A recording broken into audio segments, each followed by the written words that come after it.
Okay, let me share again.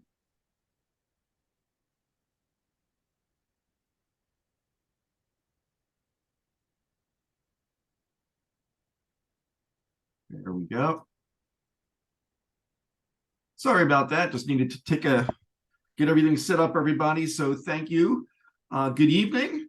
And my name is Bert Dix. I am the Managing Director of Membership. And on behalf of Larry Ahern, Vice President of Chapters, I'd like to welcome you to our Space Forum this evening. And we have an interesting format in the format of a debate. The proposition being space development is best left to AI-enhanced robots. So we'll talk a little bit more about that in just a minute. So as always, welcome to our Space Forums. I hope everybody has had a good week. We are looking forward to a really fun evening tonight. As always, the agenda, a little bit in terms of our virtual etiquette, a few NSS announcements. I'll be talking about upcoming Space Forums. We don't have a lot set up yet, but we have a lot of different ideas leading into 2024, so I'll share those. We'll get into our program and then close for the evening. In terms of our virtual etiquette, just remember, please feel free to submit a question using the Q&A. It works best because it's not mixed in with all the other chat, and it's easy for us to pick those out.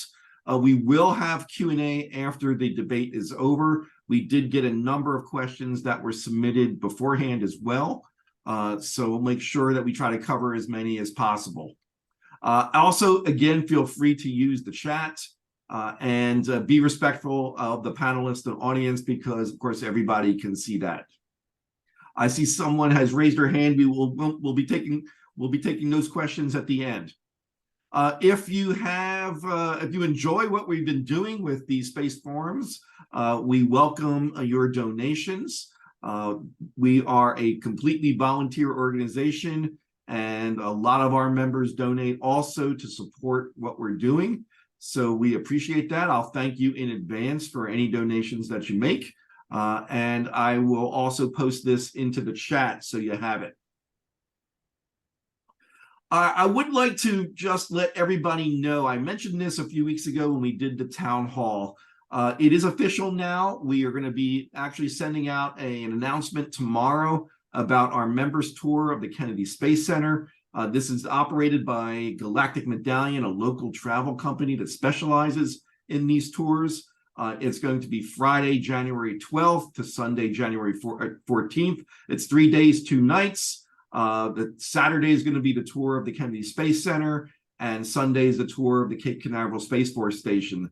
The hotel is a fabulous hotel, the Courtyard by Marriott in Titusville. It overlooks the Kennedy Space Center, so you'll get great views of the vehicle assembly building and the launch pads and so on. You're right on the Indian River there. The tour includes actually 2 dinners, 2 breakfasts, 2 lunches, and we've got a lot of great things planned for you if you can make it. It's a private tour that's going to celebrate our space history and hopefully excite you about what's coming up. It's exclusive to us. It's going to take you up close and personal. You're going to have some opportunities, obviously, to meet your fellow NSS members and some space industry leaders. You get a chance to see the NSS office. And also, Florida is a great place to be when you're in January. And maybe I'll even throw in a tour of my model collection because I know a lot of people keep asking about it. So that might be something special. The discounted price is $15.65 per person, but space is limited to the first 40 attendees. We're trying to keep it, again, very exclusive. So look for the invitation in your email tomorrow. But feel free to go to that website to register. I will also post this into the chat so you have it. We're looking for a really great experience. And something else that's coming up that weekend might make it also more attractive for you to come, although we're not building that into the tour, and I'll explain that in a second as I move to the next slide and talk about what's coming up next. But it's going to be a really great tour. And I'm going to be there as well to escort everybody. And I know you will enjoy also seeing our office and everything that's happening there at the Kennedy Space Center. So we hope to see you in January in person. Always, as we close out the session, feel free to complete our Space Forum survey. It only takes a few minutes to do it. It's anonymous, and as I said before, it really does help us in terms of planning and improving what we're offering in terms of these space forums.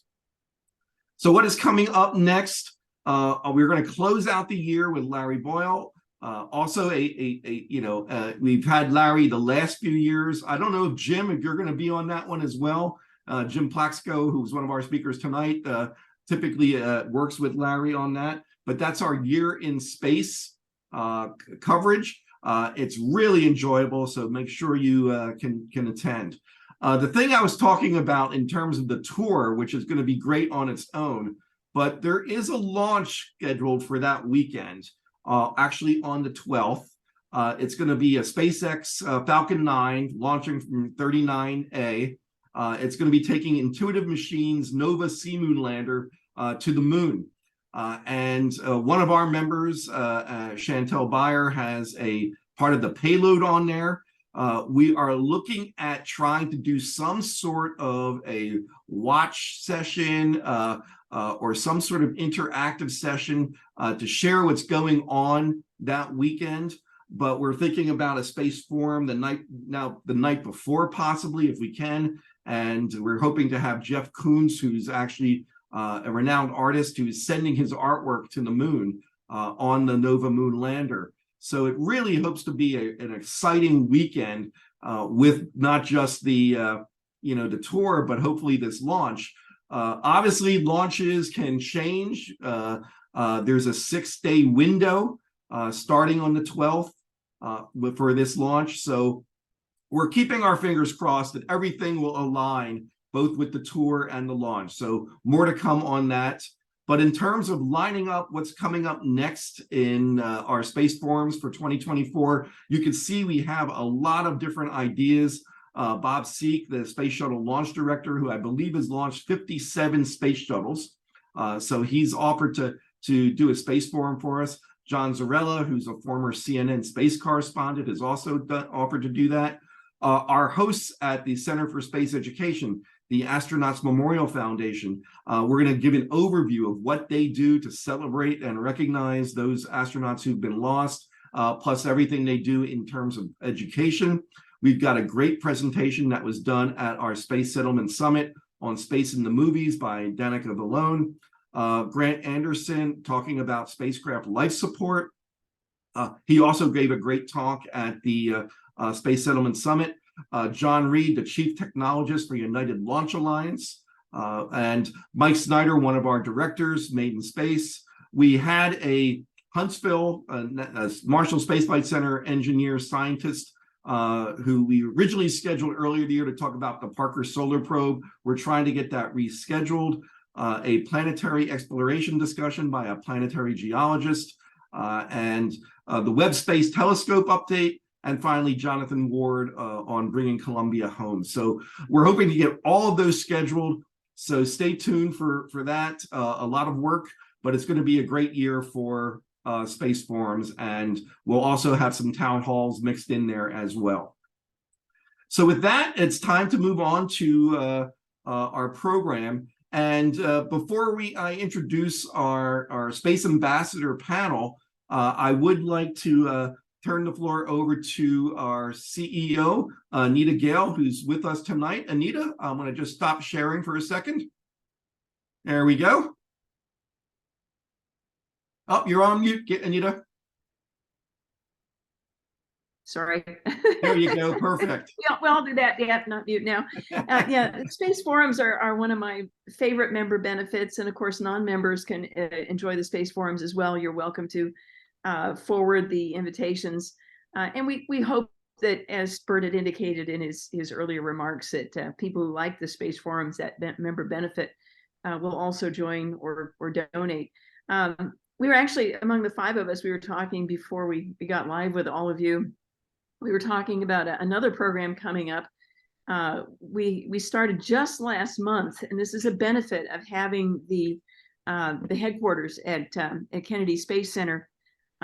We started a program just last month called Launcheons, as in luncheon at the launch site. These are during the week. They are. The idea was to provide lunchtime sessions for people who live in the Kennedy Space Center area. However, we're going to have some spectacular speakers, one a month. And I personally am going to be driving from near Johnson Space Center in Houston all the way to Kennedy Space Center in Florida to attend the one in December, on December 14th. We're going to have Chris Ferguson, astronaut Chris Ferguson, who happens to be a good friend of mine. But he was the commander of the final space shuttle mission. He has a lot of great stories. I'm sorry, I have a 2.5-year-old visiting here. Sorry, not my idea. Happens. She's cute and noisy. Anyway, sorry. What you might consider, you may not consider it's worthwhile driving or flying or going a long distance just for a luncheon. On the other hand, if you're planning to take your family to Disney World, or you want to see the Space Center, the Kennedy Space Center visitor complex anyway, you just haven't gotten around to doing it, you may schedule that around one of these luncheon programs. Because we are going to have some good programs. So that's an additional membership benefit that NSS is just starting to offer. And our friends, our landlords at the Astronauts Memorial Foundation kind of egged us on to do this, and we love the partnership with them. So thank you. Let's get to the program. I'll quit talking, but love you all, members. Thank you. Thanks so much, Anita. And yeah, we'll be sharing more about the astronauts, or we call it the Space Launching Series, in some of our communications with all the members as well. So you'll be hearing more about that. So hopefully you can join us for that as well. So let us start to get into our program here. So I will go back to sharing my screen, and let's see here. Okay. All right, there we go. So our program this evening features 3 very well-known NSS space ambassadors, and Bryce Meyer, Stevan Akerley, and Jim Plaxco all have been guests in the past. So I'm not going to spend too much time on talking about their backgrounds. All I can say is it's extensive. They are very experienced and very knowledgeable when it comes to a whole range of space issues. So tonight we're doing something new. This is not anything we've ever tried before. It is a debate, but again, these 3 gentlemen have not talked about what they're going to be saying with each other. It's unrehearsed, so a lot of it is it's all going to be spontaneous. So I think you're really going to enjoy it. So the proposition they've discussed is space development is best left to AI-enhanced robots. So that should be a very interesting topic. The way the format is going to work, it's going to be 3 rounds. Jim is going to start off with his arguments. Steven's going to do a rebuttal, and then Bryce will have some commentary. Then Jim is going to follow up in round 2 to Steven and Bryce's comments. Then Steven and Bryce again will have some rebuttal and commentary. Finally, round 3, Jim will have his second chance to follow up on their comments, and then a final rebuttal and commentary from Steven and Bryce. So it will be kind of a completely different format than we've ever had before. It might be something we definitely want to try again. So we're really looking forward to it. The audience Q&A is going to follow. But as I said before, feel free to share your questions or comments as the debate goes on. So what I'm going to do is stop sharing, and I am going to turn this over to Jim. Welcome, Jim. Welcome, Steven. Welcome, Bryce. We're looking forward to a great evening. Great. Thanks for that introduction, Bert. So anyway, Steven, I'm directing my comments at you. Anyway, I've got a thought experiment that I'd like you to consider, and this is based on a couple of presentations I've given in the past. What I want to do is make the case for robotic development of space. as opposed to relying on human space settlement as a precursor to the economic development of space. So there are a lot of reasons to support space settlement, but with respect to what I term physical economics, I'm going to be limiting what I talk about to space solar power, asteroid and lunar mining for raw materials, and zero-G manufacturing. So this evening, I'm going to focus on the development of space solar power as a source of clean energy.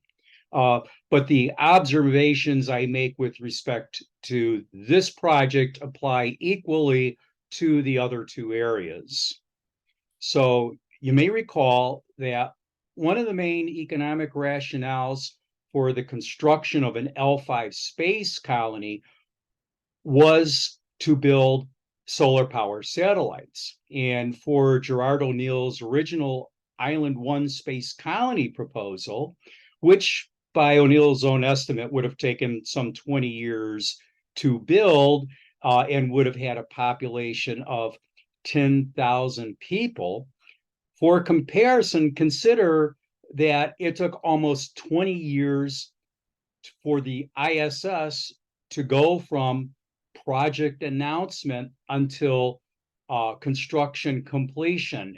And that was with the exclusion of several key elements that just never got built, as well as a major redesign along the way, with one of the key redesign criteria being to figure out how to significantly reduce the amount of astronaut labor in terms of spacewalks that were required to assemble the station.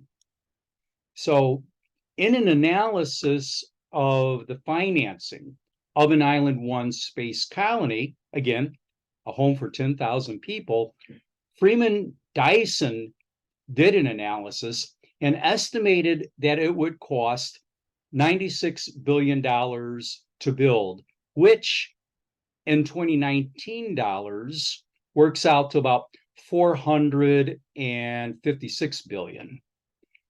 For comparison, ISS, which is a home to a rotating population of 6 people, cost on the order of 150 billion to build.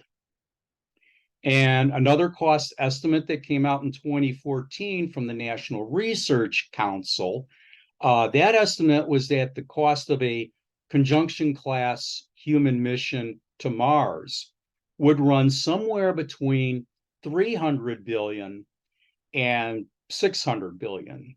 So my takeaway from these two data points is that the construction of an Island 1 colony is going to be far more costly than either O'Neill or Dyson predicted, and will most certainly take more than 20 years to accomplish, given our levels of experience and the technological maturity of what we're talking about here. Now, if you assume that you need a space colony in order to build a SPS system, you're going to impose a significant delay on the time until which that system first starts generating electricity for use. Now, going back to the 1979 SPS reference design study, that called for a system of 60 solar power satellites, producing a total of 300 gigawatts of power for Earth. One of the chief issues with that system was the estimated assembly time, which was taken to be on the order of 18,000 man years of labor. That's astronauts working in space. Now, if you look at more recent SPS design studies, you'll find that a large part of focus in those studies has been on figuring out how to reduce the number of man hours required for assembly. Flashback to the ISS redesign.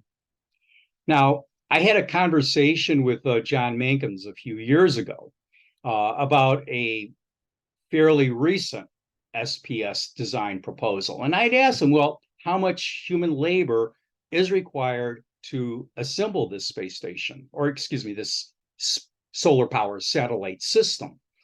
And his answer was 0. And that's because you can consider the cost of human labor as being the tentpole item in terms of SPS system costs. Now, since the 1980s, we've seen dramatic improvements in computing, sensor technology, effector technology, software algorithms, and networking. And we're now thought to be in the initial years of what's been termed the fourth industrial revolution. And it's a revolution that's been made possible by these digital advances. And it's a revolution that's bringing us what have been termed smart factories and dark factories. That is, factories that have as their goal fully autonomous operation. So, considering the following factors. One, it's one thing to lose a machine because of some problem. It's an entirely different thing to lose a human life. Eliminating mission risk to human life consumes a lot more money and a lot more time when compared to what the risks we're willing to tolerate for the loss of a robot. 2, this means that it's going to cost a lot more per kilogram to launch a human into space than to launch a machine into space. 3, no one wants to be using the second best life support system, right? Meaning there's a lot of added cost associated with keeping a person alive while they're in space. 4, we're not evolving. I hate to say it. We are what we are. But machines continue to evolve. Every year they become more flexible, more capable, more robust, which is why automation continues to grow here on Earth, where we humans have the natural advantage, as opposed to the space environment where it's the machines that have the natural advantage. And last point is that for any product we get from space, the cost of providing that product, it's going to have to be competitive with the cost of its Earth-sourced counterpart. And relying on machines as the labor force rather than astronauts will dramatically lower the cost of those products, which increases the likelihood that they'll actually be competitive with their Earth-sourced counterparts. So, given these factors, it only makes sense for us to focus on developing automated systems that can dramatically cut the cost of products made in space while minimizing the time it takes to get to the delivery of that first product. So, Stevan, what do you think of my position on this? Well, okay, so Jim, first of all, there's a certain level of agreement that I have with some of your numbers and information and history. I think it's very clear that robots, artificial intelligent robots, will be a part of the human tool set going into the future. There is no doubt in my mind about that. However, I think we also need to recognize that this is not just an Earth market activity. This is the future of humanity going into space. And there's a number of vision statements that reflect that there's a lot of people that are interested in space, and a certain percentage of them would like to be voyagers to visit space, or even be involved in developing activities on space. The thing that I think we need to recognize is that we are, from an informational and capability standpoint, we also are evolving, Jim. The original ideas back from the 70s and 80s and 90s have been tested, proven, faults found, and so forth. The thing that we need to think about is that our mindset needs to be space-based and looking at developing markets for activities and development in space. And at one point, I was having a conversation with another person, and the comment was made, well, okay, so you've got these materials on the moon. Who cares? I can get all those materials here on Earth cheaper. And I can, who wants to go up there and build anything anyway? There's nothing there. Well, it turns out there's nothing there yet, but we do have to be thinking about the human future and our going into space, and the fact that we're going to have to do this whether we like it or not, because we're running out of resources in space here on the Earth.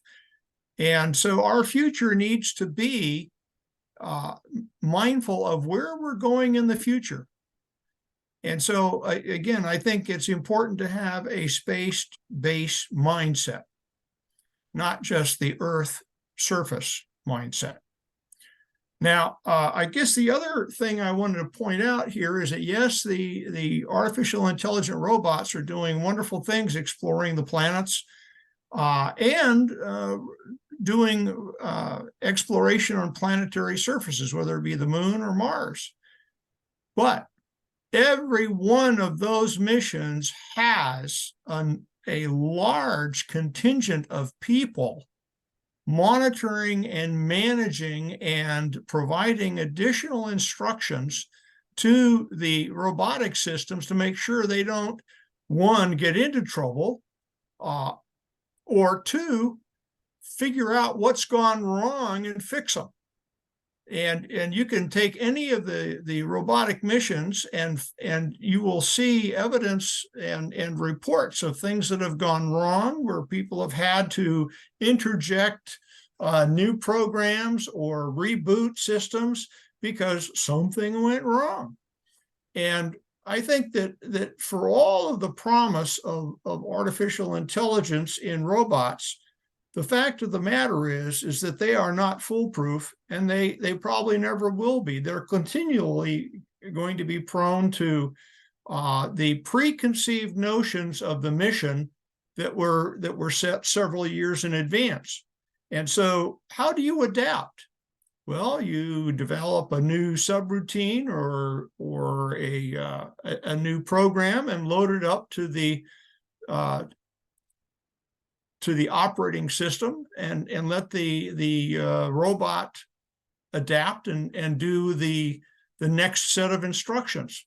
And in some cases, there's quite a long time between when the robot says, "Oh, I think I have a problem," or "I have a question," and the team back on Earth gives them an uploaded mission statement or program, subroutine, if you will, that says, here's how you do that. So artificial intelligence is going to be a very strong enabler for the robot, but it's not going to solve that problem that you didn't expect. There's a couple other features about artificial intelligence that in previous conversations, it's been observed that sometimes there's a very long latency between when something is identified versus when the solution can be accomplished. And in one case, there's a capability of sensor feedback and telepresence capability to an operator, which is a very impressive capability. But if you have latency there, where a delay in communications, that probably isn't going to work. So you need to have a relatively short distance between the robot with telepresence and the operator.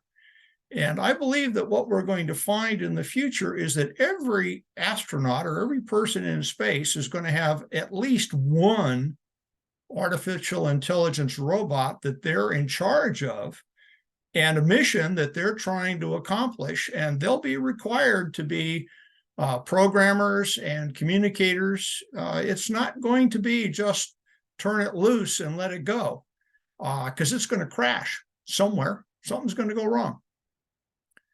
So you need people in the loop, and people want to be in the loop. If people aren't in the loop, if people aren't involved, what are you doing it for?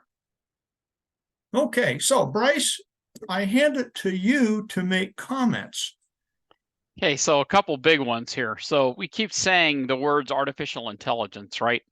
And what science fiction says when they mean artificial intelligence is a thing called artificial general intelligence, which means that you have some kind of capability, some kind of intelligence that's built that is sort of like the human mind, or maybe even a dog mind, right?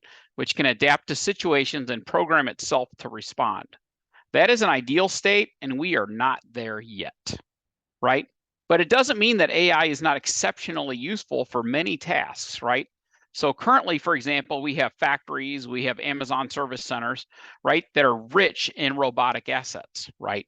All over the place, right? Cars are built largely robotically, with human operators occasionally intervening, right?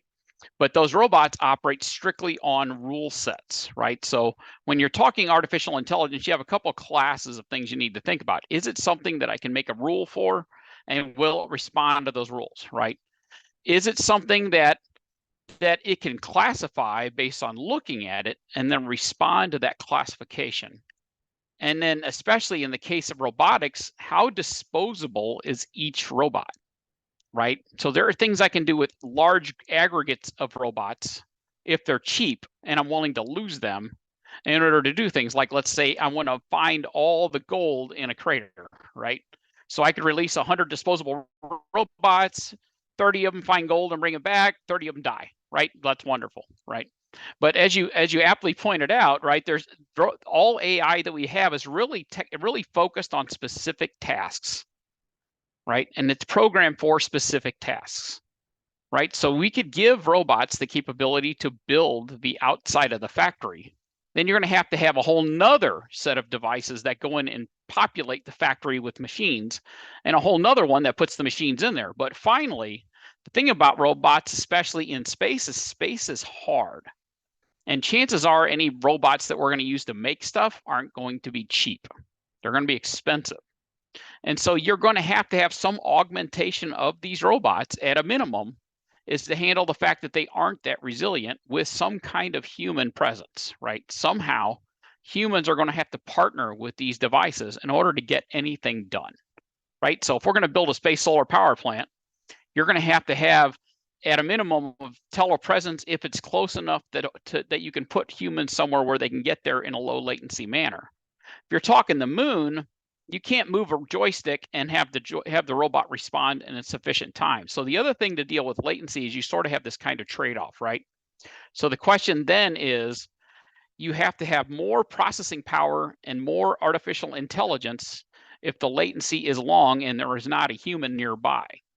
Now, for initial setup of a space settlement, that's wonderful, right? So if you're going to set up a farm on the moon, right? Or if you're going to go set up a mining capability on the moon, right? Then I can put a bunch of robots out there knowing that a certain percentage of them aren't going to make it. They might be somewhat expensive, and I can use them to aggregate the material and put it in a pile, right? And then maybe I can even have some of them refine it. But before that stuff goes back to Earth, chances are there's going to be a human piloting a robot there are piloting a spacecraft there to pick up the goods and bring them back, because it's just so much dynamic adaptation that we have no intelligence that can handle that yet. So for some scenarios, like building a space solar power station, if the materials magically get up there, probably because a human piloted up there, right? We can have robots pilot rockets to a certain percentage, but at some point humans are going to be involved. Once the materials are there, okay, maybe we can have robots build the superstructure, maybe another one's build the solar panels, maybe another one create the transmission gear, right? That's close enough that you can get some telepresence done.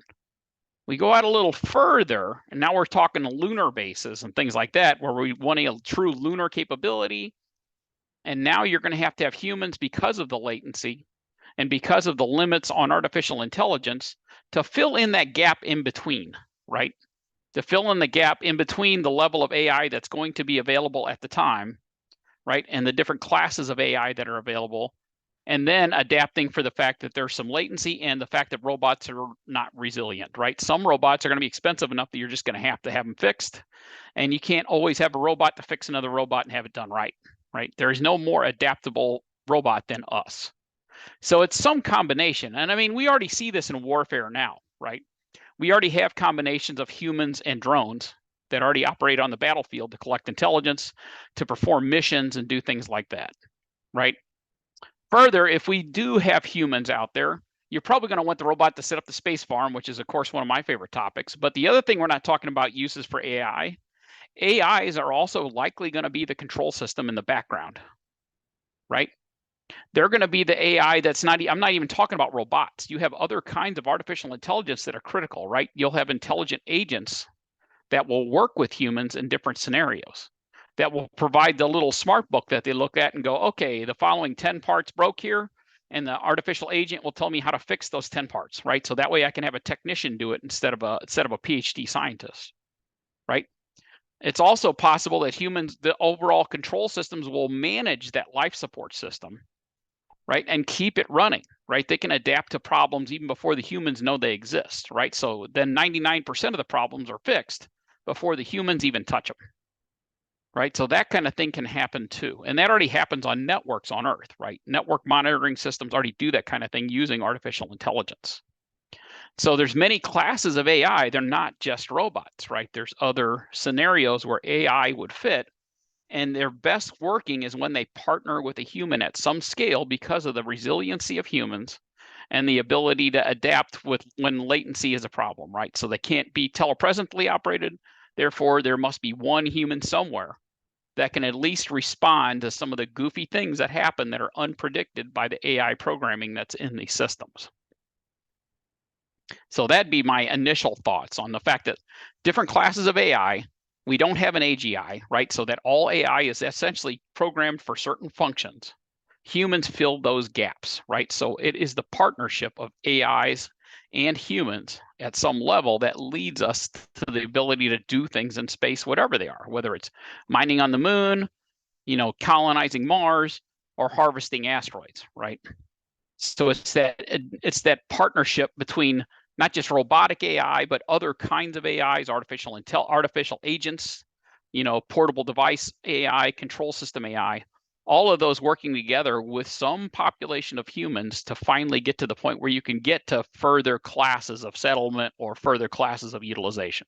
My 2 cents.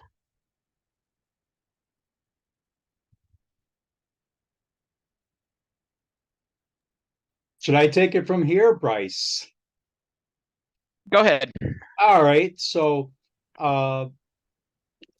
curiously, I just happened to be on a webinar yesterday out of the UK, and now I'm drawing a blank on the name of the university that hosted it, but one of the speakers was Robert Zubrin, who made the observation that, Earth is not running out of resources, that we have very large amounts of resources. And that's true, we do, but it's a question of accessibility and the cost of getting to those resources. And now, Stevan, you had mentioned about the role that humans play in monitoring the robotic missions. And that's very true, but that is a far cry different than having humans actively on site participating in those missions. We have sent, I don't know how many missions the US has sent to Mars, but collectively, planet Earth has sent something more than 50 missions to Mars. Initially, simply flybys. Then we progressed to orbiters. Then we progressed to landers. And then we were able to progress to rovers that needed a whole lot of oversight. And then we progressed to rovers that needed less oversight. And if it was cheaper to send to accomplish the same amount of science by sending people to Mars, I tend to think that we would have done it, or that India would have done it, because they've sent a mission to Mars. China has sent missions to Mars. Japan, United Arab Emirates. So yes, I totally recognize the critical role that people play in managing our robotic systems, whether they're in Earth orbit or on their way to Pluto. We do have a role to play, given the level of sophistication we're able to build into those systems within the budgets that those programs have available to them. So now, Stevan, you had asked if people aren't in the loop, what are you doing it for? Well, we're doing it to advantage all of us back here on Earth who could benefit from zero-G research, zero products that would benefit us from zero-G manufacturing. And again, recall the case I'm making is the most immediate way to get tangible products down to Earth from space, be they physical products or energy, as from SPS. I think we would be able to do it more quickly and more cheaply if we build up the initial robotic infrastructure to implement those projects.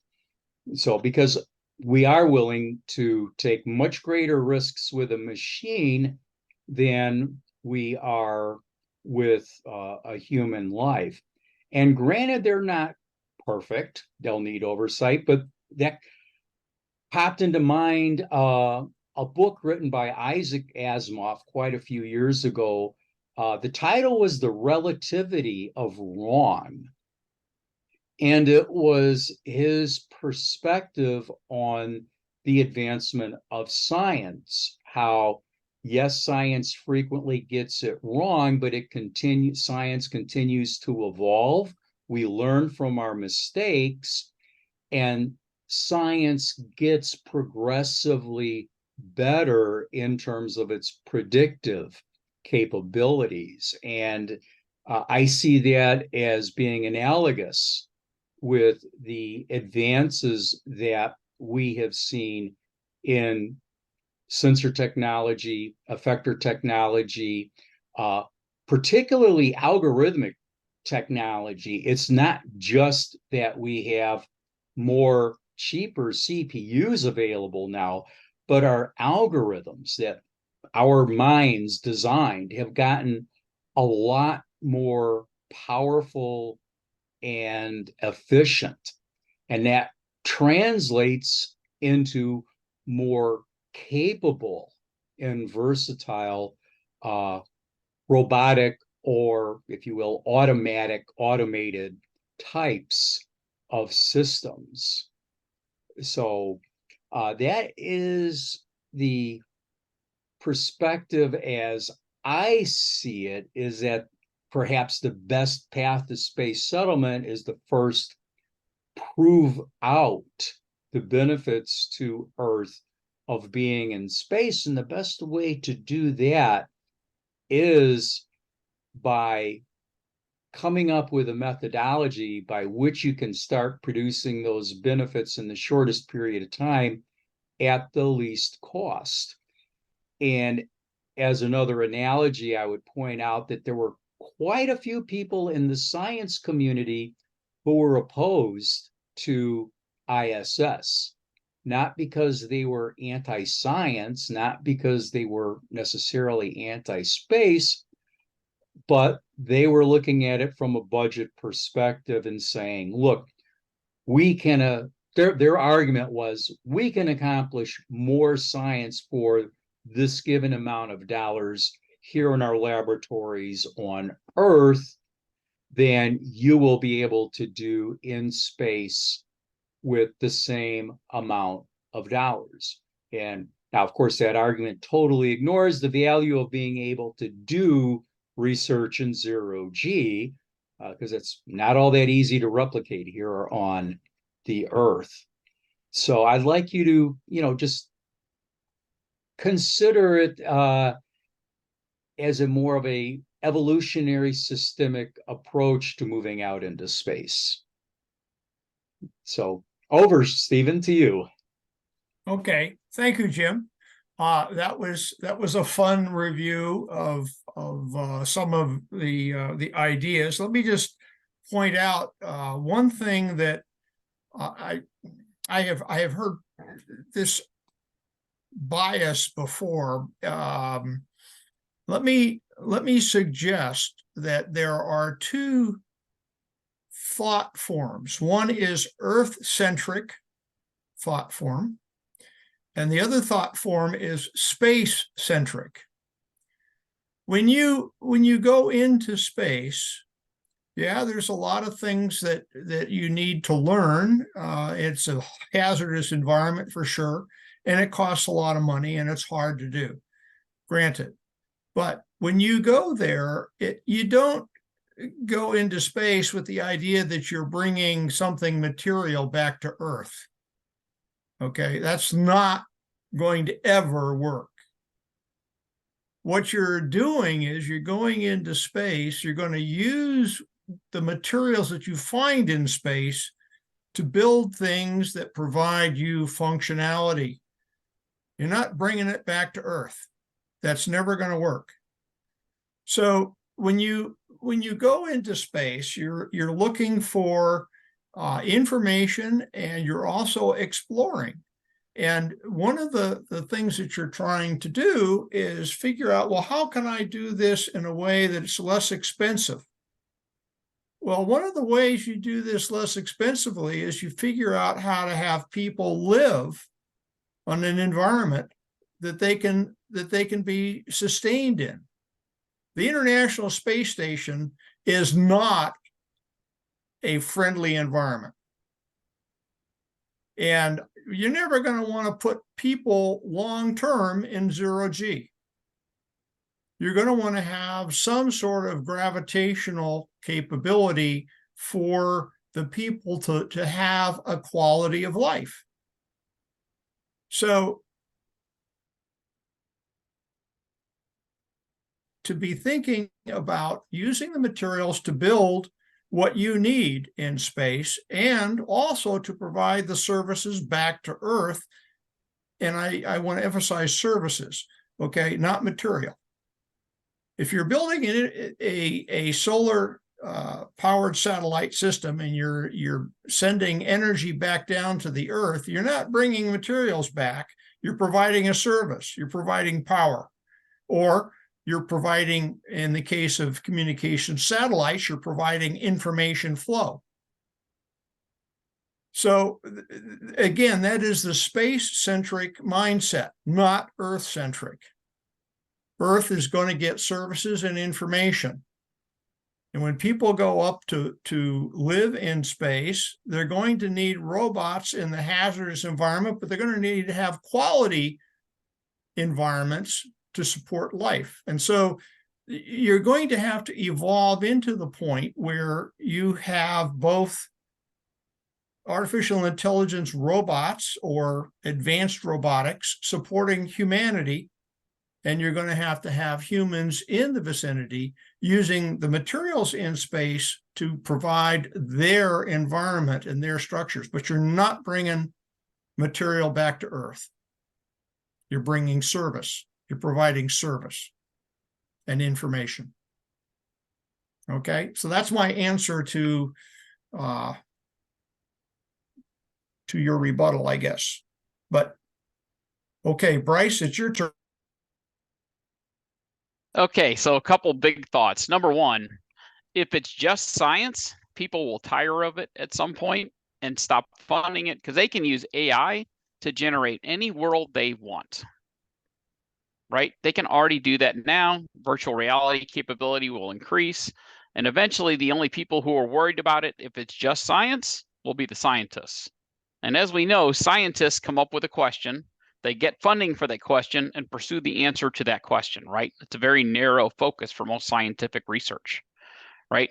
Versus an exploratory mindset is something where people go out there, they see it, and then they come up with 1,000 new questions to ask and go after those 1,000 new questions because they want to, right? So there's a difference between an exploratory mindset and one that just seeks knowledge based on the science part. So if we just send out robots, that's not very inspirational and people will tire of it at some point. And it will become an insular place and space will stop being someplace we really go to, right? Other than maybe for tourism. So there's a danger of both AI causing that very reality. Because yeah, you can just send a robot out there and I can get a virtual tour because the robot's going to be on Titan. It's going to see all this cool stuff. And then it's going to eventually pipe it back. I'll put it in my own little virtual environment. Woohoo, I'm running around on Titan, right? Really great. But it's narrowly focused. And as I said before, AI is a narrow focused thing, right? We have not developed a general purpose adaptive AI. AI only adapts in a certain area. So if you want your scientific question answered, AI is great for that, right? I can go there, I can launch my helicopter, and what am I doing with my helicopter on Mars? Sampling this teeny little area on Mars with my teeny little robot. And honestly, I don't know anything about what's more than a few meters below the surface. Not a darn thing, right? I found out nothing. If I had a human there with a robot, I could probably explore 100 square kilometers because I could have robots branch out in every direction. And then I could decide, you know what, I'm going to go out to one of those locations with a drill and go down and do it, right? So eventually I could get a much better quality of science because I have a human on site, right? But it won't just be the science. The fact is I will have acquired additional information. And having a human on site is inspirational, which will continue the funding flow that you would need to do further science, right? Without the inspiration that comes from that, eventually humans tire of just getting new cool pictures and new cool data, right? Eventually people bore of that stuff and they just stop paying attention, right? That's what happens, right? If it's just humans putting flags and footprints, however, we end up in the same problem, right? Because that's what happened after Apollo.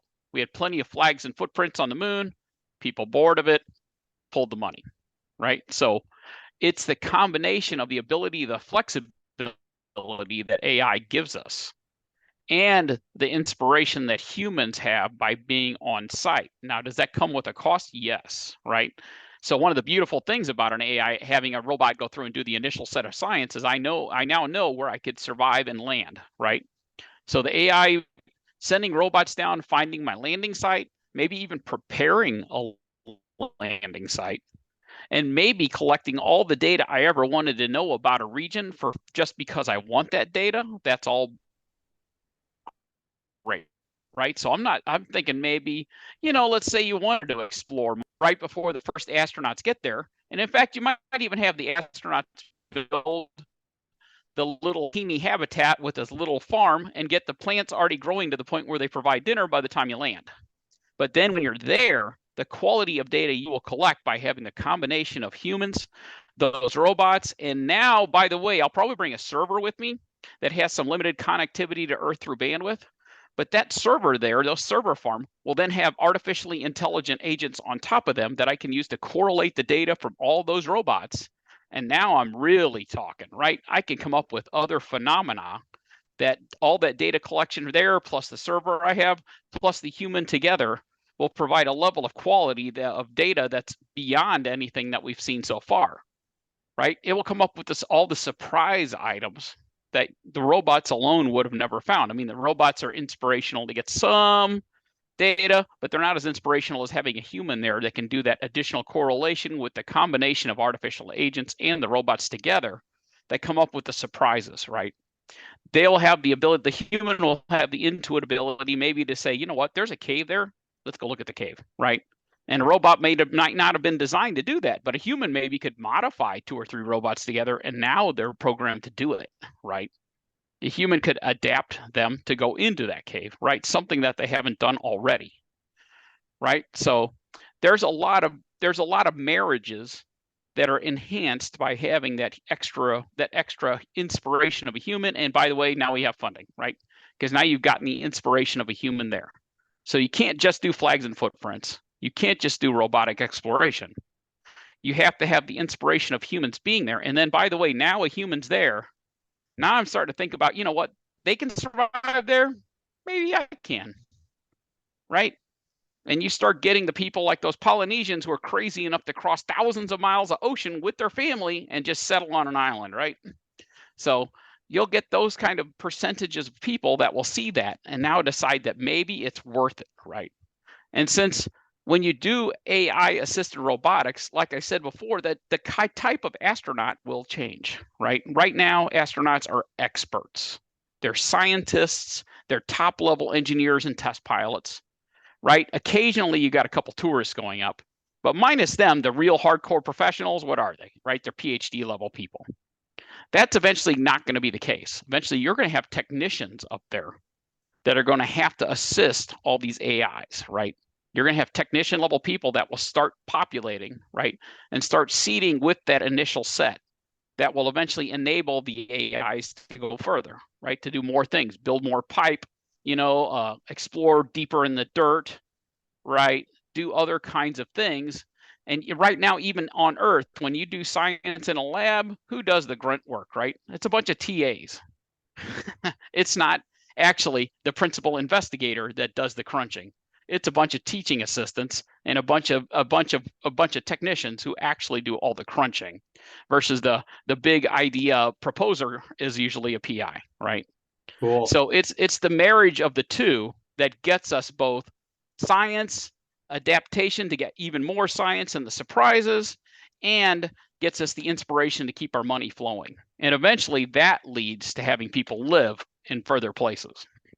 Neat. I'm going to make an executive decision here. Bert, I noticed that it's almost 9 o'clock, and I would really like us to have the opportunity to answer questions that you had received. And I also just want to give a shout out to some of the excellent commentaries that I've seen in the chat. So if you're here and you haven't visited the chat, I strongly encourage you to do so, because several people have made some really excellent observations.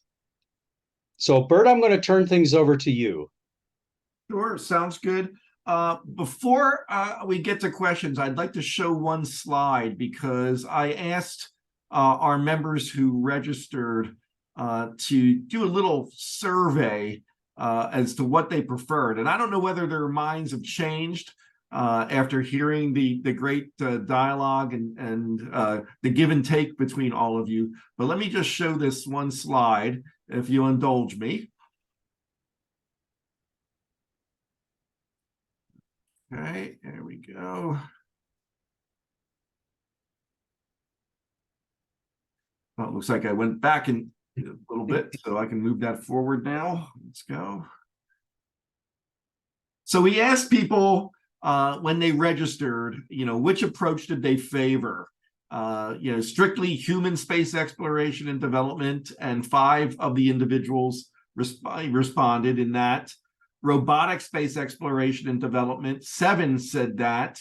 But a majority thought, well, it isn't really going to be one or the other. It's going to be kind of a complementary approach between both of those. And I know one of our members talked about the term cobots. So I just want to see what you guys think of this survey. Is this what you thought people would respond to, or is it a surprise?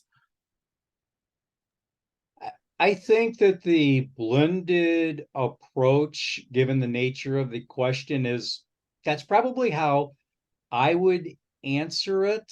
The challenge becomes when you get very much more specific. So as a general answer, yeah, the blended approach. Right. Okay. If you were to say, should humans participate in a mission to Pluto, I suspect you would have gotten a very different set of answers. Very true. Good point. Bert, part of the problem is that we need to take small steps initially, and there's the scope of the problem and how you tackle it. And at this point, we can't go to Pluto. We can maybe get to the moon. And so I think we need to focus on what our capabilities are and where we can go. Let's be a little more realistic about what we can do and how to do it. So whether it's robotic or human, it really depends on what that mission is. Yes. It has to be placed into context. Yes. Very good. Yeah, I think so, definitely. Yeah, I think there's a dearth, by the way, of disposable robots for some of this so far. Right? The mass has been so expensive to do things that we haven't considered the fact that you can do a lot of, given even our level of current AI, you could do a lot by sending a lot of crappy little robots out there, and then maybe having somebody, like I said, augment the data or collect the material. And there are some things that are worth enough on places like the moon to bring back, right? If there was gold bars, that's not worth enough, right? But helium-3, oh, that's worth enough, right? A cubic meter of helium-3 is worth about $1 billion plus or minus, right? And so even if you disposable concept, I believe that's one of the concepts behind the Dove observation satellites. They're individually so cheap to produce. It's no big deal if something happens to one, we'll just send up 10 more to replace it. Well, that's exactly how Starlink works, for example, right? You have thousands of them with the concept that some percentage of them aren't going to be 1B, some of them are going to lose orbit, some of them at some point will be disrupted by cyber assault, right? So we already have that concept in the world of CubeSats, right? So that essentially is a space robot that has a single purpose, but we already build them cheap, right? It's only $30,000 to launch one, right? So that kind of concept will eventually get to where we go to the moon and you start having the ability. If you do want to collect helium-3, what do you got to do? You got to cover a lot of ground, and anything that's boring and dull is a great thing for an artificially intelligent thing to do, right? Right. Well, let's get to some of the questions that came in, and there were a number that really focused in on AI itself. I know we were talking about robotics, but people were commenting that AI, of course, was developed by humans, but obviously AI, and Bryce, you've touched on it, is very capable. I'll use the example. I was an aerospace engineer designing fighter planes, and I know people have always been still ask me today, will AI take over for fighter pilots?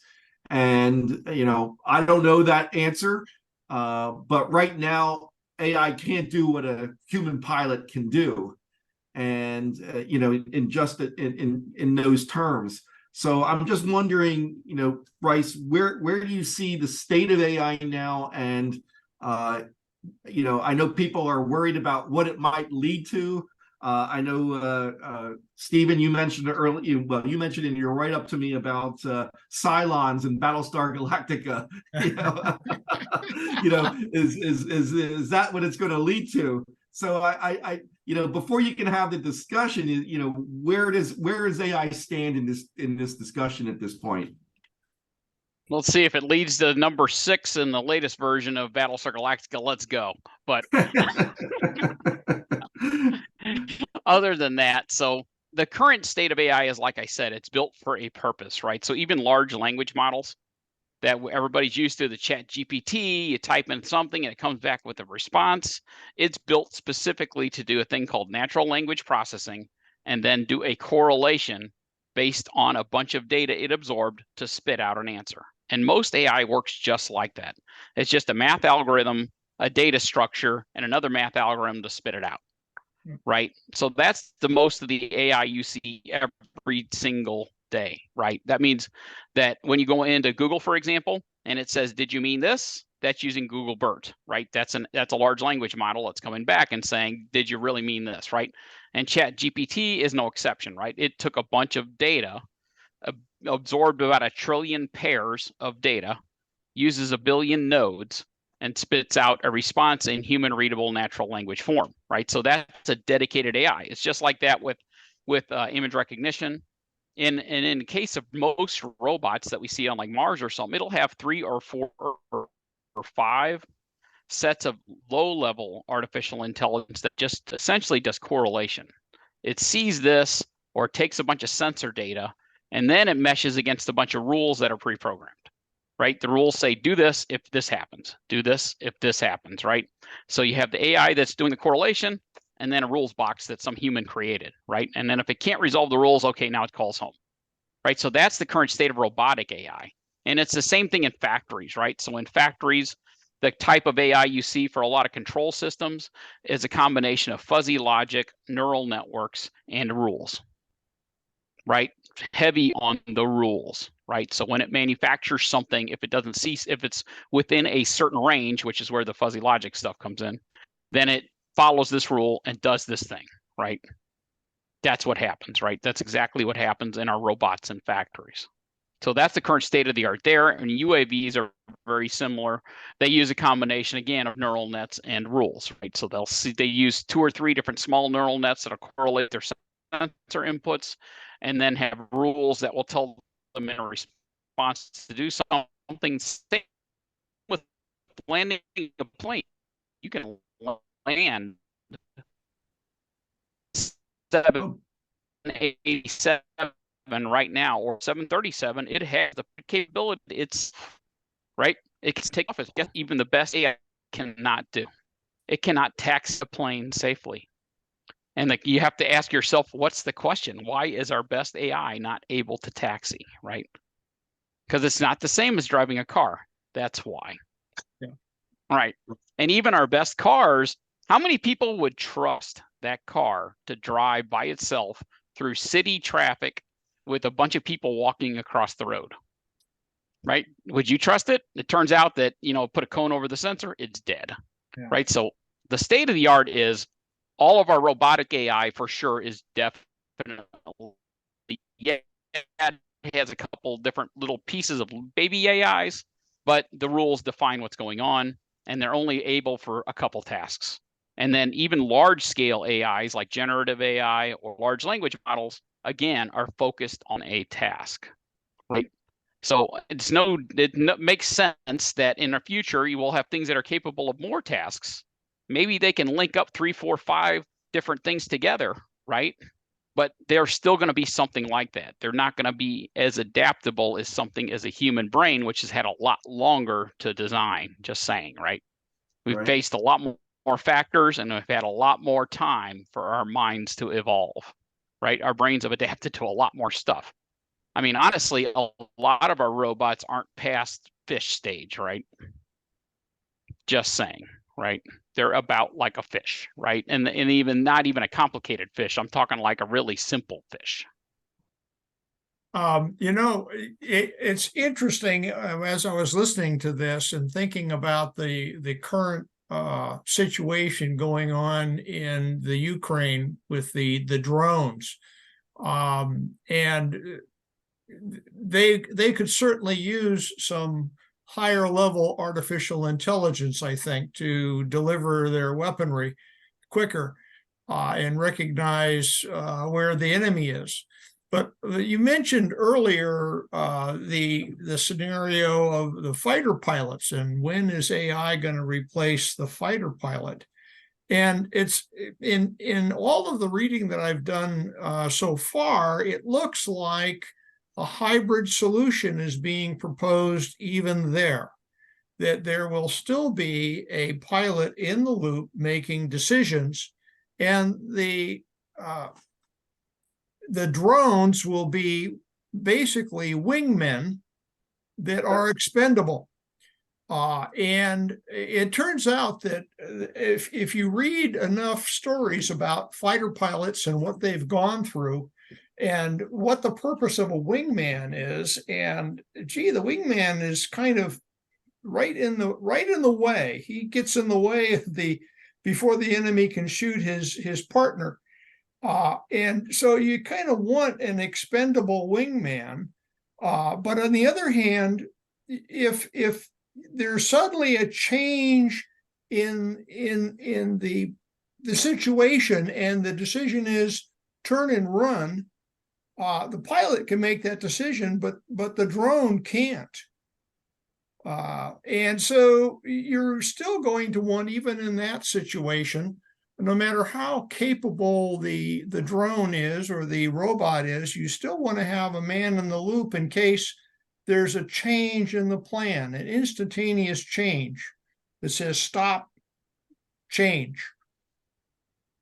Right. Now you're And there's I was just going to say I know it's not a space topic, but yeah, the way you describe it, Steven, the sixth generation fighters will be just as you described, integrated with drone protectors. So it is an interesting concept, but there's still a pilot in the cockpit of that fighter plane. I think Bryce, did you have a comment?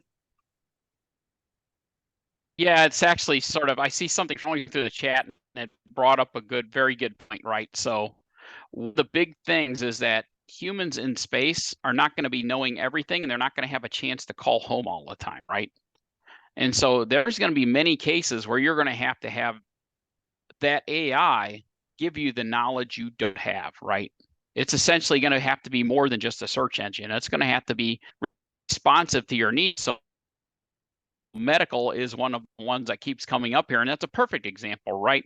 Chances are you're not going to always have a doctor where you need a doctor, right? So you're going to have somebody who's there and can help you with highlight the organ and walk you through the procedure, right?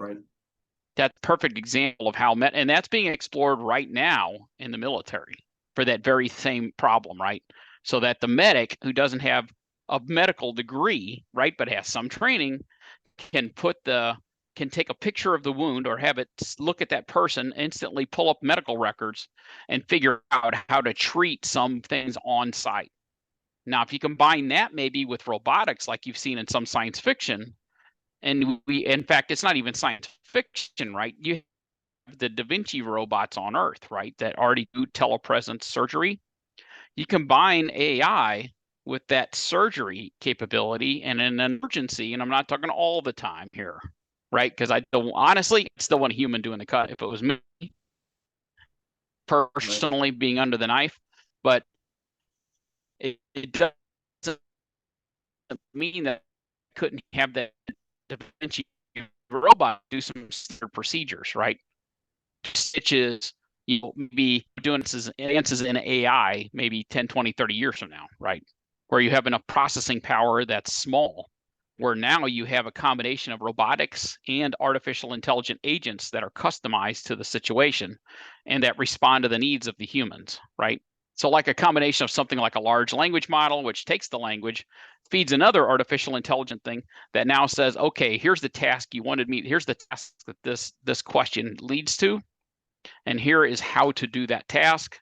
And I have this robot here, these 2 or 3 robots ready to go that can do some of the parts of this task, augment Right. Very good. Everybody, I know it's 10:15 right now. I'm going to ask if our panelists can stay about another 15 minutes so we can answer some of the questions that came in. If that sounds okay, panelists? Yep. Yep. I see thumbs up. Absolutely. Yep. Sounds good then. Let me get to one question that was submitted that I found interesting. It was, how do you contextualize best? Because that was in our proposition. Is it progress? Is it accessibility? Is it sustainability? A really interesting question. Anybody want to tackle that?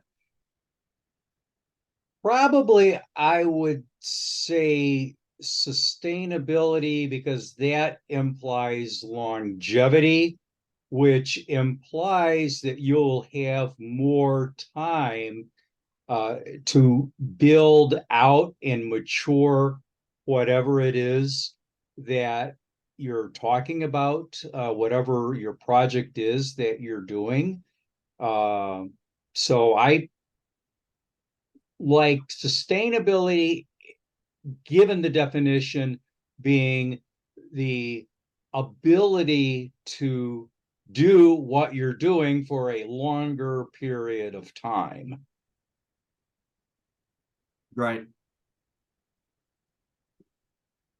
Yeah, and I think sustainability is tied to long-term presence, of course, because I mean, this is the choir, right? We're all the National Space Society. So what are we thinking about? Long-term survival of humans in space, right? Long-term humans living off-world and out there, right?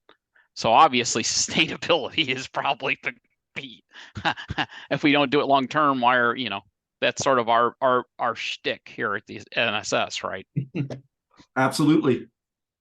Very guess good. I would like to put a plug in for adaptability, because it turns out that we're going to be evolving as we go through this exploration activity into space. You think about the settlers coming to the Americas, or going anywhere, any group of people that travel to a new environment. They have to be extremely adaptive. They can't keep doing things the way they did back home, because it ain't the same. So you have to adapt to new situations and new conditions. And so the adaptability is going to be critical. If you think you're going to keep doing things the way you've been doing them, you're not going to survive very long. So you're going to have to be able to adapt. Well, you're arguing then for sending some geek like myself along there to program the AIs, right? Yep. You're going to evolve. Right. Let me go to another question that was submitted. One of our members, Jack Gregg, and I'll put a plug in for his book called The Cosmos Economy. But he and a number of others wrote about the term cobot, which is used to describe the cooperative relationship between humans and robots. So as the space economy matures over time, do you see cobot relationships increasing or diminishing? Absolutely increasing, but go ahead, Jim. And no, exactly what I was going to say, increasing. And I was also going to give a shout out, if Jack is still with us, that your book is on my shelf. It's on my to be read list. Yeah, I can tell you, here's a perfect example on Earth that people see every day and they don't even think about it, right? So what do humans do with dogs, right? Not only do they have them as pets, but we have them as working dogs, right? So we already have built into our psychology the ability to work with something that's not human to perform a task, right? And this is going to be really interesting. So in the battlefield, especially when we first started having robots that crawled along and rolled on wheels and things, it turns out the soldiers started sort of treating them like a dog. So they started treating them the same. They actually felt emotional pain if they were damaged or hurt by fire, right? Somebody shot at them and broke them. They initiated an emotional response based on their tie to that robot that they were sending in to disarm weaponry, to diffuse IEDs, right? And this was early, very early on after 9/11, right? And so we're already adapted to have partners that are non-human that help us do stuff, right? That's already in our psychology. Yeah, as a matter of fact, there's some interesting examples of alien intelligences that we have encountered but don't really know how to communicate with very well. The porpoise is one interesting example. We have trouble communicating on a deeper level. We can communicate to one level, basically getting them to do tricks. But then there's another form of alien intelligence that we're trying to understand, and that's the octopus. They're very smart and they solve problems. So we have already examples of other intelligences that we're beginning to learn from. And I guess the most extreme example that sometimes causes me a little bit of angst is in Star Trek. There were the Borg. There's a, talk about extra sensors and an alien intelligence. There you go. Right. Now we can train dolphins, and we do, and we can train octopus, believe it or not. And there are experiments to do that, right? But both of those are more complicated than any AI we're going to have for a very long time. Yep. Right. Both of those again have millions of years behind them for doing what they do, right? And so they're more complicated than any AI we're going to have for a very long time, maybe 50 years plus. Are we going to get anywhere near a good octopus or even a good porpoise, right? I mean, we'll be lucky to get anywhere near a dog, right? Which is, I think, I mean, my dog's really smart. I don't know about your dog, but my dog's pretty darn smart, right? Yeah. But we haven't even gotten to a spider yet. Yeah. Right. We barely have robots that can walk like a spider, but they aren't half as adaptive as that darn spider yet. Yeah. I'm going to take a question that came in on the Q&A from Jim. Can you please address the impact of geopolitics on robotic human expansion into space? For instance, we'd like to set Western legal and technical standards as the legal precedents to get there first. That is a really deep question. Because it involves, whether it's humans involved or robots involved, it involves human motivations. And I would say, I would tend to lean towards saying that any human activity in space, let's say it's setting up a base on the moon or an asteroid, I would say if there's a human involved, it lends substantially greater weight to that particular nation's claims that they may make, whatever those claims may be, as opposed to a robot. It's a machine. If you land a machine somewhere, no one else is going to think twice, I think, about landing a machine, in proximity to it. Although NASA did, try to do something of an end run around the Outer Space Treaty when it looked like some of the teams in the Google Lunar X Prize might actually succeed in getting to the moon. And NASA wanted to make sure that nobody tried to visit any of the Apollo landing sites, and essentially declared a certain radius around each landing site as being off limits, which, when you think about it, that's kind of like a national appropriation of territory, which the Outer Space Treaty says is a no-no. Yeah, it's going to be interesting to see if the Russians and the Chinese respect those rules, or those laws, if you will. Yeah, my 2 cents is they won't respect anything that doesn't require defense, right? So they will not respect it unless you can actually defend and enforce that defense. Yeah. Right. I mean, I hate to be that cynical, but given everything we see everywhere else on the planet, I mean, the Western thought is, okay, we're going to boo there, we're going to put our stuff there, but we're going to be nice about it. We're not going to, we're going to play well with everybody, and we're not going to just go in there and conquer it. Well, guess what?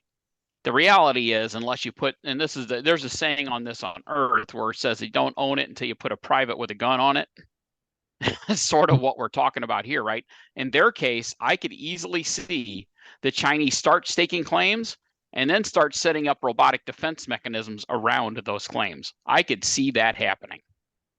So, and I believe that this issue was in part a key motivating factor for the creation of the Artemis Accords, to try and bring together a weight of nations who would be in agreement with one another on how to proceed, as opposed to being, an outside unknown quantity.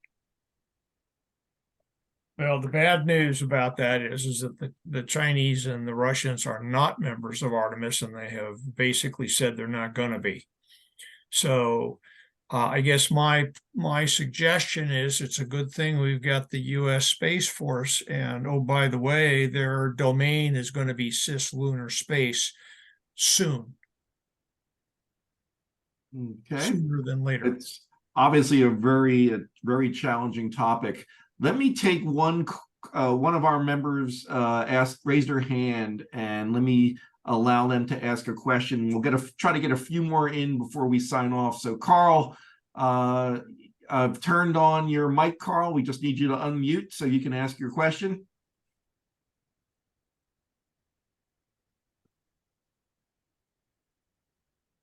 Nope, nothing yet. Carl, you there? Your mic is still muted. Yep. Does he have the ability to unmute? Yes. There he goes. Yep, there you are, Carl. Okay. Go ahead. All right.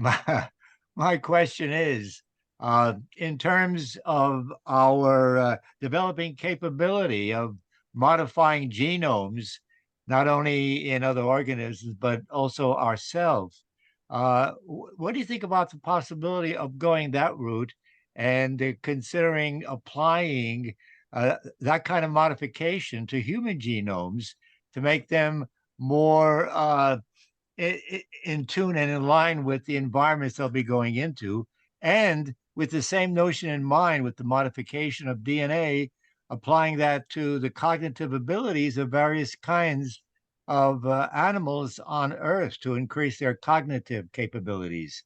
So in other words, using our techniques of modifying the genomes of all living things. So it will address the questions and problems that we have in terms of space travel. I would say that that's a question for the philosophers and ethicists. Yes.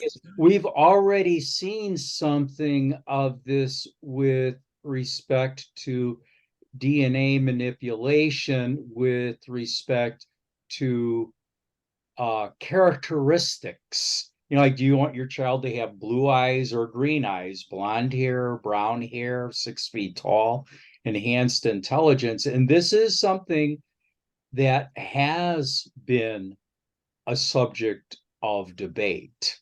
I just wanted to have hair in my old age, and I can't have it. Well, but let me give you a couple of interesting thoughts on this. Humans are piss poor at picking what is a good gene, even for a specific purpose, right? And the reason is because, so I made you adaptable to 0G, now you might catch a cold and die, right? A whole lot of our genome is dedicated to 1,000 factors that we have no idea about. And same with our epigenomic code, right? Well, maybe you that maybe- that adapt us to all kinds of weird things that we could not Yeah. individually select, right? So maybe we select for blue eyes, that might undo another gene that makes us resistant to radiation for something like that, right? Well, maybe we can piss better than pissing poor if you modify the piss gene. Now, if you want to modify dogs, I'm all over getting to the point where the dog can talk, but then I don't want to have to start excluding the dog from certain parts of the house. I'm just saying. This conversation is going in a weird direction. So, so Well, let I me didn't bring up that topic to begin with. Okay, thanks, Carl, for Okay. stirring the pot there. Let me get a couple more in, and we'll just take everybody, hang on just a few more minutes. David asked a question related to Jim's bringing up space-based solar power, as the case study. Says space-based solar power is the most immediate opportunity to create and scale up a clean, affordable energy source for terrestrial, cislunar, and lunar needs. A focus on robotic assembly permits engineers to solve the technical issues without the distraction of solving human life safety issues. Given the urgency of needing to move away from fossil fuels and to mitigate climate change, should this approach be one of our priorities?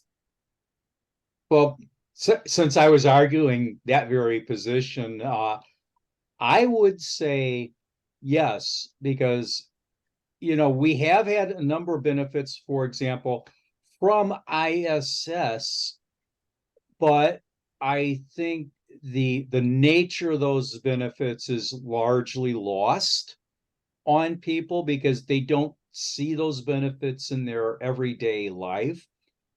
Given the current challenges with respect to environmental policies, the need to meet dramatically rising global demand for energy and the need to find new clean sources, if space is going to deliver, I think solar power satellites is a golden opportunity for space to make its case to a much larger number of people.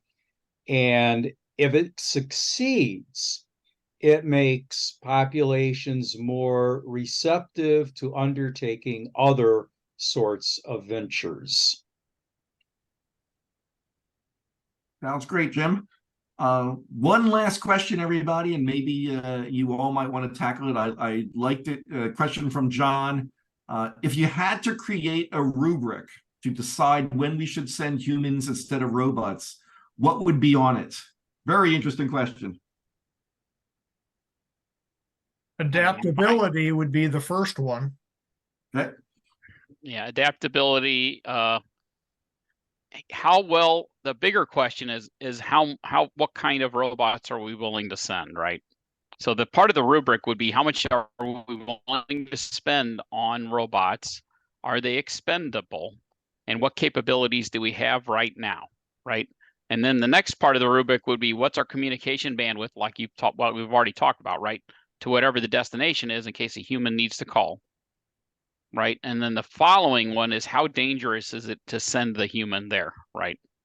And can I use the robots to adapt the situation to make humans more livable on that spot? Or is it just plain so insanely hazardous that there's no way I want to send a human there at all? Yeah, I'd boil it down to what are your objectives and what's your budget? Can you Right on. in budget? I'm saddened that we're talking about CERN instead of the superconducting super collider. We had that as a priority to build the next generation particle collider. It was going to be built in Texas, but due to cost overruns, it outran its budget and Congress killed it. So, at the end of the day, it's a question of what are your objectives? Can machines meet the objectives? Or is it absolutely require a human? And how much are you willing to spend to achieve those ends? And is it doable with human missions versus robotic missions. You know, and it may be that you're willing to accept maybe 50% of your goals for 10% of the cost. You know, these are all the types of calculations that anyone in charge of budgeting anything, you know, has to carry out.